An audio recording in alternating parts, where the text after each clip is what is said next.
My parents couldn't get in touch with me. None of my friends could get in touch with me from the morning all the way up until night, I believe. My parents had, I guess, parents' intuition, and they knew something was wrong. And that's when my mom was like, that's it. And they came over. All the lights in my house were off. Front door is locked, bedroom door is locked, bathroom door is locked. Nobody could get into my bedroom.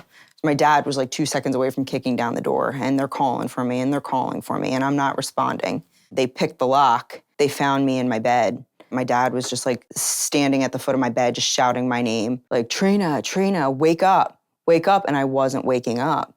EMTs arrive, and they see like pill bottles next to my bedside, so they immediately think it was a drug overdose, and so they Narcan me. I don't remember any of this, but I know I had a really bad reaction to the Narcan because it wasn't a drug overdose. It's called being postdictal. Initially, I just wanted to like jump out of my skin. I was like trying to rip my skin off because the Narcan was not the proper treatment to give in a situation like that. When you're postdictal, you're very incoherent and you kind of don't remember how to talk. My parents just kept saying all I could do was say, I was touching my head right here. And I just kept saying, I feel so, I feel so, I feel so. That's all I could say. Once I got to the hospital, I was kind of babbling like a baby. And I couldn't even keep my clothes on. I was just literally acting like a toddler. They couldn't even scan my head because I couldn't sit still, and they didn't want to give me any sedation because it would affect the results of the scans. Once they scanned me, they somehow said that I had a grand mal seizure that lasted about 6 or 7 hours, and the seizure alone could have killed me.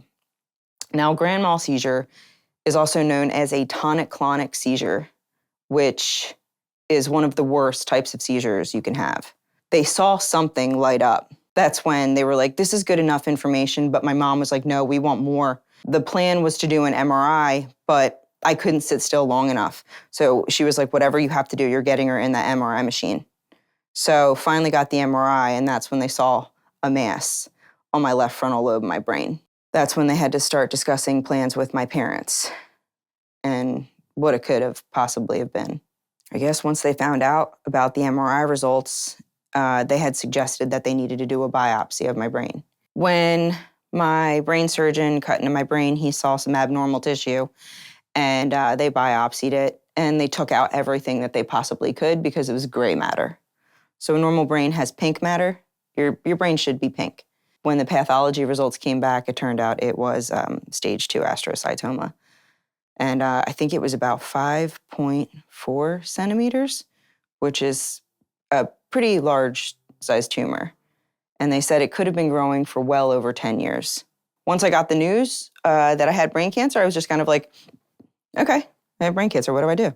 They sent me home for one day to have Thanksgiving with my family, and then they readmitted me on Black Friday. That's when the whole treatment process started. The first thing that happened was the surgery. Mm-hmm. And then you had lost a lot of your memory temporarily after the surgery and had to relearn how to walk and other things. Yeah. Is there anything that you remember from after the surgery? And my whole life changed in a split second to having a spiritual, very out-of-body experience as well. I believe it was the same day I had my brain surgery. I remember waking up. My body felt like I was floating, and I saw nothing except for this warm blue, sunny sky, and it felt so good. It was just beating on my chest and beating on my face, and it felt so warm, and I felt so happy. And the word happy is just such an understatement. Like, there's no word in the English language that can describe the feeling. Nirvana, euphoria, none of it describes the feeling that I felt. But I know that I felt God and what it felt like to be on the other side. And I got this beautiful message. It was just God telling me everything's going to be fine. I don't know what that meant, but it was good enough for me.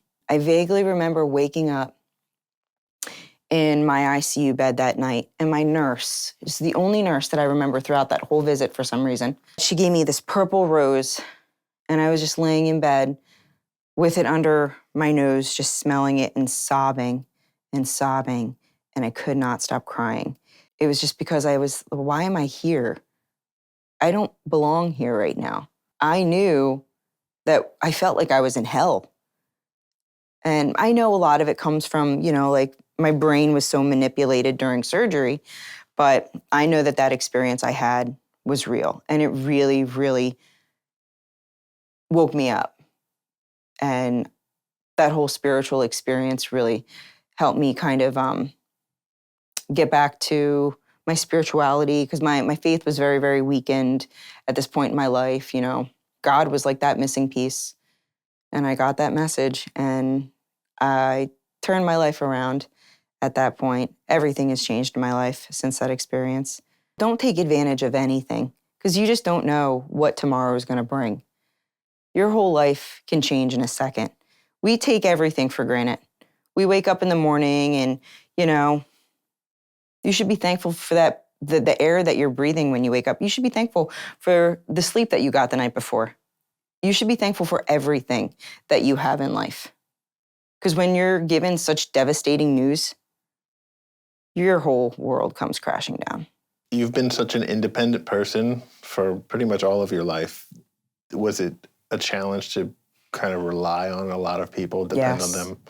What was that like for you? I felt like I was a burden to people, even though they say I wasn't. But it also really showed me like how strong of a circle of people that I have in my life. And I'm so lucky to have such an abundance of friends and such great family that wanted to be there for me and couldn't help me enough. Like having to move back home temporarily was really, really hard because my balance was off, like my handwriting changed. Even my handwriting changed. It was the weirdest thing. Like I was like, oh wow, it was almost like my handwriting was bipolar, because like however my mood was feeling was how my handwriting would describe how my moods were. Like I have journals and things that I've written on when I still had the tumor. And it was like, you wouldn't even know it was the same person writing. So then after my brain surgery, now my handwriting is like consistent. It's weird. I was nervous to drive again. I was really, really nervous to drive again. Having to get me out of bed to like walk again and do physical therapy. Like I said, my handwriting changed. My speech was off. I just needed some occupational therapy.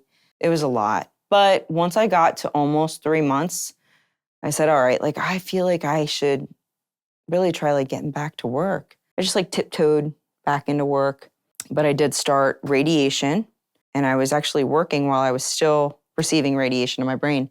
And I would always schedule it during my break. And I purposely requested to only work 8-hour shifts just because I would get so tired after radiation. When you have radiation to your brain, it makes you feel so tired that you could literally snap your fingers and I could fall asleep.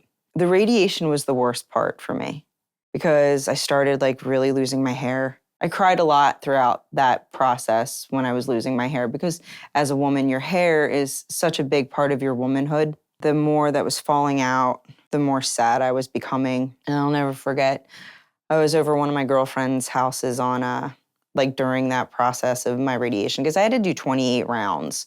That's a lot of radiation to the brain.